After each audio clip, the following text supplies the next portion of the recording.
يا بنت الحلال، شايفه جوزك بيموت وعمال يكح وبيطلع في الروح وصدره خلاص غشلق وقفل. الحقيني بكوبايه اعشاب، باي حاجه، مسكن جوا، اي حاجه، بموت. هو انت لما جيت طلبتني من بيت اهلي ابويا قالك وضحك عليك وقالك ان انا دكتوره؟ امي قالت لك ان انا ممرضه؟ لا. اخويا، خالي، عمي، عمتي قالت لك ان انا دارسه طب بديل؟ بقول لك شويه اعشاب. درست حجامه؟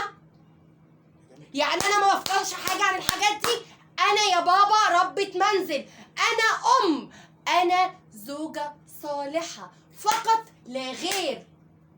انما روح اكشف، روح للدكتور، طلع فلوس من جيبك واكشف.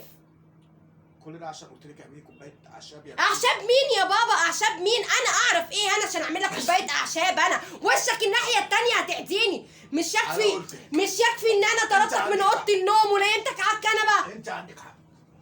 ايه ده؟ صحيح، ايه ده؟ لا اله الا الله. احو احو احو عتي عتي احو احو عتي عتي. خلاص خلصنا، لازم اموت يعني ولا ايه؟ شويه وهنيمك على السلم. لا انا هنام هنا خلاص ومش هتحرك، مش عايز منك حاجه. استغفر الله العظيم.